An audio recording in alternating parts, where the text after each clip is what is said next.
pense que vous reconnaissez ce jeu. D'une simplicité déconcertante, un style rétro, une musique culte, un gameplay simple, des blocs qui tombent. Des blocs de différentes formes, de différentes couleurs, que l'on peut tourner. Un but simple, remplir des lignes complètes pour augmenter le score et faire durer la partie. Le fruit d'un homme passionné, au succès planétaire, pour lequel il ne touchera pas un euro. Un symbole soviétique qui fera la grandeur de l'URSS, mais aussi sa bêtise. Une erreur de placement à 4 milliards de dollars. Comme le suggère la musique, je ne suis jamais allée en Russie, mais aujourd'hui je vous y emmène, en URSS plus précisément, en 1984, en plein milieu de la guerre froide. Alors que les pays sont moins liés que jamais, les nations s'arment dans la peur d'un nouvel affrontement. Dans cette ambiance de recherche militaire, à l'Institut des sciences de Moscou, le temps se fait long.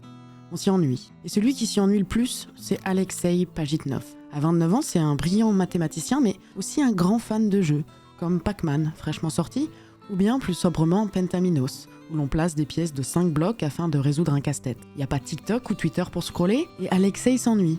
Alors il joue à Pentaminos. Et puis un jour, en passant du jeu de blocs à son Electronica 60, rare ordinateur de l'époque, il s'imagine lier les deux. Il décide de développer Pentaminos sur son ordinateur. Au début, c'est sommaire, autant dire très moche. Les ordinateurs n'ont pas encore de propriété graphique. Il utilise donc des caractères pour créer des blocs. Ça forme les pièces qui bougent, tournent et s'emboîtent. Enfin, pour faire durer le plaisir et réduire toujours plus ses heures de travail, il crée une mécanique bien précise qui fera toute la différence, cette ligne qui disparaît, cette boucle infinie qui rend le jeu interminable. La dernière pièce du jeu, qu'il nommera après les structures composées de 3 blocs et son sport préféré, Tetris. Alors il joue tellement que ça commence à se voir. Ses collègues sont curieux. Pour la première fois d'une longue série, Alexei partage. Et pour la deuxième fois d'une longue série, le jeu rend accro. Vous et moi, on a normalisé ça, le jeu. On a accès à une diversité tellement énorme, presque trop de choix. On consomme les jeux et on pourrait en tester des dizaines en quelques heures.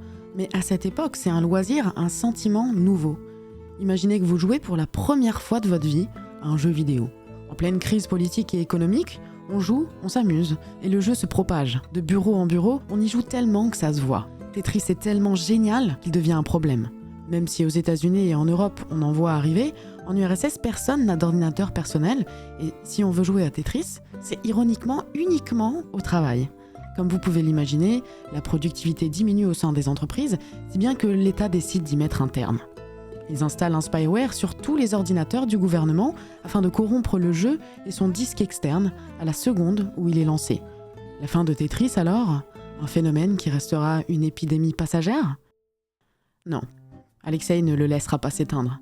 Déterminé à exploiter le potentiel de son projet, il l'envoie à une connaissance en Hongrie. Si le pays ne veut pas de Tetris, voyons ce que le monde en dit. Derrière le rideau de fer, Tetris croisera la route de celui qui en fera le succès, mais aussi l'échec, Robert Stein. Stein est un homme d'affaires à la recherche de son nouveau projet d'investissement. Il découvre le jeu et y voit immédiatement un potentiel. Il souhaite le faire sortir de l'État soviétique. Pas de temps à perdre, il contacte alors Alexei et lui propose 15 000 livres pour pouvoir exploiter le jeu. Ce qui, aujourd'hui, avec l'inflation, correspondrait à 57 000 euros. Pas mal, non ? Alors on ferait quoi ? On prend ? Après réflexion, Alexei répondra qu'il est intéressé par un accord qui permettrait d'acheter de nouveaux ordinateurs pour l'Institut, mais il sait qu'il doit en avoir le droit, car les relations entre l'URSS et le monde sont très limitées en temps de guerre froide. Il prend alors contact avec le KGB, responsable de toutes les affaires étrangères, et se retrouve face à un mur. À la minute où il a créé le logiciel, il n'en possédait déjà plus aucun droit. L'URSS conduit une politique très claire. Tout appartient à l'État. Et plus précisément à Elektronorg Technica, abrégé ELORG, l'organisation qui contrôle l'exportation des logiciels du pays. Chaque citoyen travaille au profit et au rayonnement de l'Empire rouge.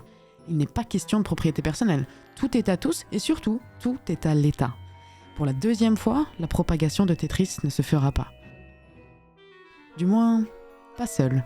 Après avoir tenté de vendre son projet au gouvernement sans succès, Alexei parvient finalement à convaincre un homme, Sacha Alexeyenko. Il deviendra le responsable commercial de Tetris et lui permettra de signer avec l'État soviétique les droits d'exploitation du jeu pendant 10 ans. Il s'attelle alors à la tâche épineuse d'exporter un logiciel soviétique en pleine guerre froide. Sauf que c'est déjà trop tard. Lorsque les discussions s'entament, tout le monde connaît déjà le jeu. Comment peut-il avoir été déjà sorti du pays ? Qui agit en dessous des radars de l'État soviétique ? Stein. Nous sommes en 1987, les droits de propriété intellectuelle des jeux vidéo, on en est très très loin. C'est le Far West. Aujourd'hui, tout est breveté, les logos, les jeux, les concepts, les directions artistiques. Demandez aux joueurs de Smash Bros ce qu'ils en pensent. Enfin, quand vous les croiserez lors d'une des rares compétitions autorisées par Nintendo. Et l'arroseur arrosé, demandez à Nintendo de vous parler du procès d'Universal Studios, qui accusait Donkey Kong d'être un plagiat de King Kong. Enfin, demandez à Roblox l'horreur juridique de la production de jeux vidéo, de surcroît communautaire, dont je vous ai déjà parlé dans ma vidéo sur cette plateforme fascinante. Aujourd'hui, on marche sur des œufs. Techniquement, si je voulais faire une vidéo sur le jeu Fall Guys, je devrais demander à Epic Games pour utiliser cette image en miniature. Tout leur appartient. Je ne peux rien utiliser. Attendez, désolé Epic.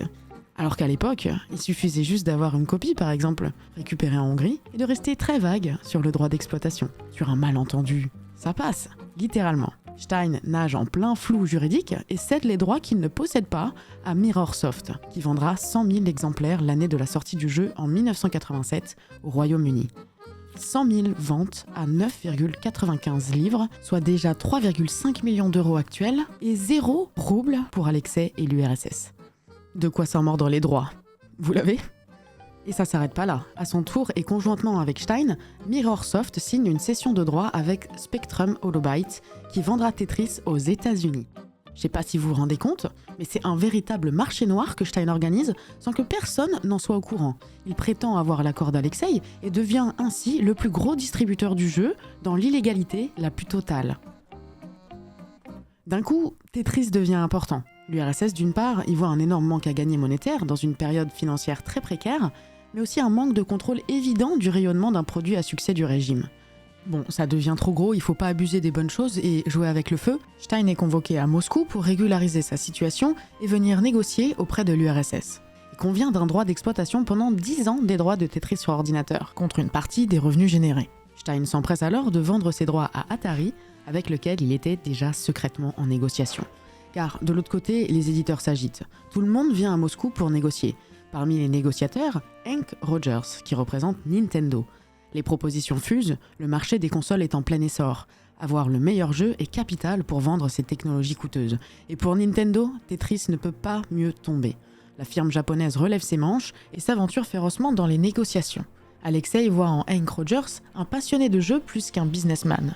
Ils discutent ensemble de game design et se lient d'amitié.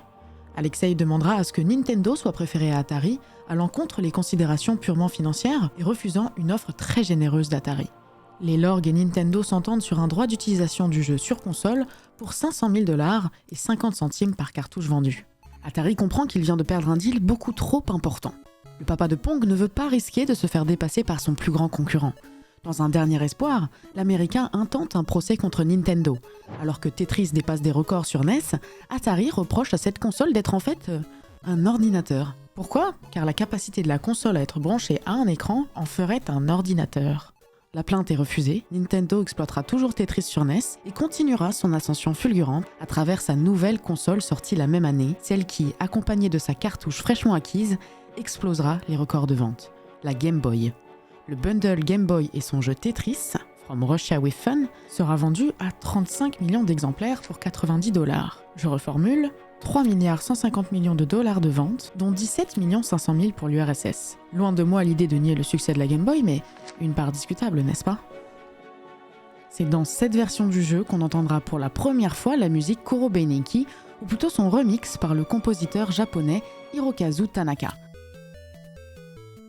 L'inoubliable morceau A-Type est un remix d'une musique folklorique russe dont le rythme et la danse s'accélèrent, ce qui correspond parfaitement à l'accélération de la vitesse des pièces au fil du niveau. Une augmentation insidieuse du tempo et la montée de la tension face à l'intensification de la difficulté. Le symbole Tetris est né. Après avoir été interdit puis volé, Alexei voit enfin son jeu être partagé. Mais il n'a toujours pas touché un seul rouble. Avoir un projet passion qui marche, c'est cool, mais toucher sa part, c'est bien aussi. Ce n'est pas dans les plans de l'URSS. Il faudra encore attendre 7 ans, en 1996, la fermeture de l'Elorg, suite à la chute de l'URSS, pour que Alexei récupère enfin son jeu. Il s'associe à Roger, celui qui a convaincu et négocié pour Nintendo, et récupère officiellement les droits du jeu pour créer la Tetris Company.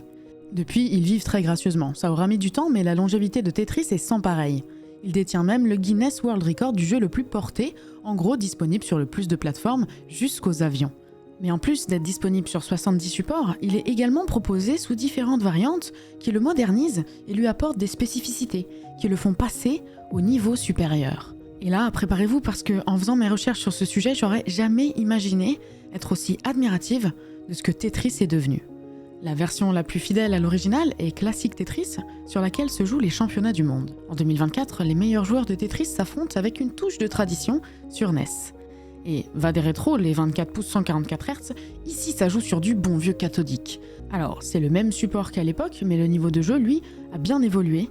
Franchement, j'hallucine de voir à quelle vitesse ils prennent les décisions et bougent les pièces, même leurs mouvements de main sont surréalistes. Afin de réaliser le plus de points possible en effaçant le plus de lignes possible d'un coup, et donc en réalisant ce que l'on appelle un Tetris, les joueurs prennent des risques qui rendent le point de vue spectateur particulièrement prenant. Personnellement, je me suis prise de passion de regarder des extraits de haut niveau, vraiment Tetris m'hypnotise. Mais bon, les parties durent 10 minutes, donc je vais pas vous mettre l'extrait en entier, je vous mettrai le lien en description pour quand vous irez vous abonner à ma chaîne, n'est-ce pas? Au pire, faites-le maintenant, comme ça c'est fait. Donc ça, c'est les championnats du monde sur Tetris classique, mais on va pas s'arrêter en si bon chemin. On a aussi Tetris Grandmaster, la version speedrun que vous avez peut-être vu sur l'événement caritatif Speedon. Speedrun, pour rappel, c'est le fait de terminer un jeu le plus rapidement possible. Là encore, le niveau est stratosphérique, et petite spécificité sympa de cette version, la fin du jeu se fait avec des blocs en ASCII, c'est-à-dire qu'on ne peut plus distinguer les couleurs et les formes, ce qui rend la tâche encore plus difficile qu'elle ne l'est déjà, tout ça en vitesse max évidemment. Et puis pour la plèbe dont je fais partie, vous pouvez vous essayer à Tetris 99, le Battle Royale à 99 joueurs sorti sur Switch en 2019. Ici on est plutôt grand public, regardez cet extrait de Wombotis, c'est assez impressionnant.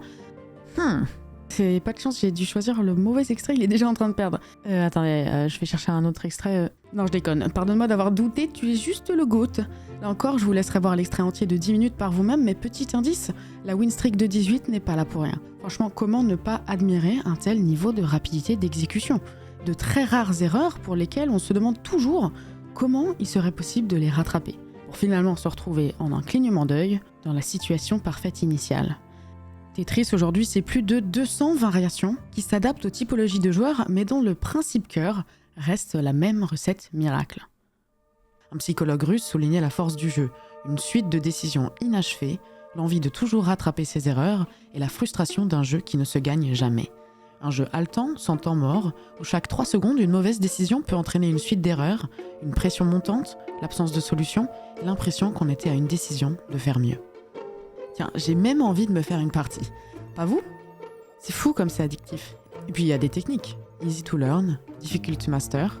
Un jeu accessible aux plus novices des joueurs, mais dont l'élite ne laisse passer que ceux qui ont atteint une technicité parfaite. Rendu aléatoire par une génération de blocs qui ne se ressemblent jamais de partie en partie, comment apprendre à jouer une configuration qui change à chaque lancement? Pire encore, mieux je joue, plus le rythme augmente. Comme si le jeu voulait pas que je gagne. Bon, on va pas se mentir, je vous ai montré les champions du monde et à côté, mon gameplay fait un peu pâle figure. Bon, je me suis déjà foutu un peu dans la sauce. Je crois qu'il faut que je traîne encore un petit peu.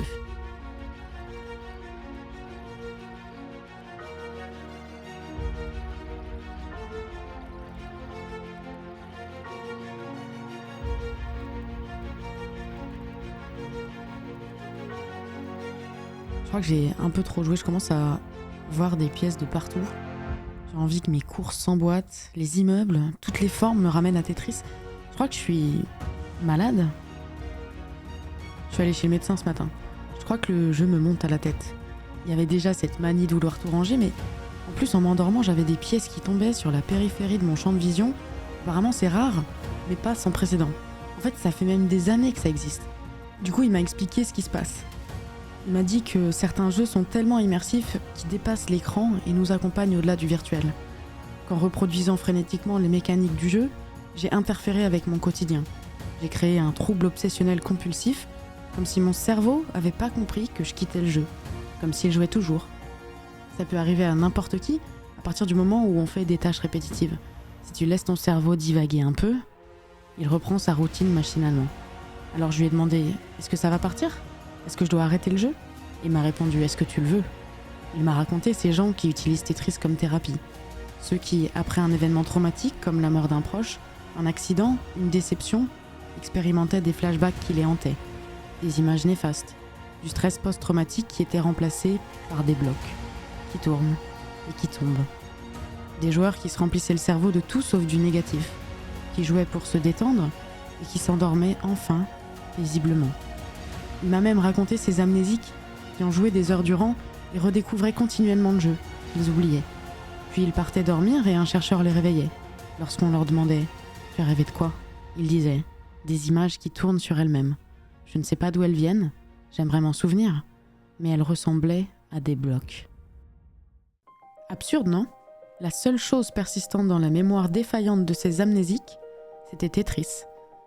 Et ce que l'on appelle désormais l'effet Tetris, sa capacité à subsister insidieusement en dehors du jeu, c'est un sujet d'étude neuroscientifique qui permet d'étudier l'utilisation des zones du cerveau, liées donc à la mémoire, au stress, au bien-être, au sommeil. C'est devenu tellement plus qu'un jeu. De l'électronica 60 d'un chercheur soviétique à aujourd'hui, Tetris a fait du chemin. Passer du divertissement à la politique, au droit international et enfin à la science, avec juste des blocs de couleurs qui tombent. Comme dirait Léonard de Vinci, la simplicité et la sophistication suprême. Je trouvais que c'était une histoire sympa à vous raconter et si vous avez aimé la découvrir, alors vous pouvez me soutenir en cliquant sur le petit pouce. YouTube adore ça et du coup moi aussi. Et pourquoi pas même vous abonner pour voir ce que je vous réserve à l'avenir ou voir ce que je vous ai déjà concocté. En tout cas, je vous souhaite une bonne soirée et de beaux rêves de blocs colorés.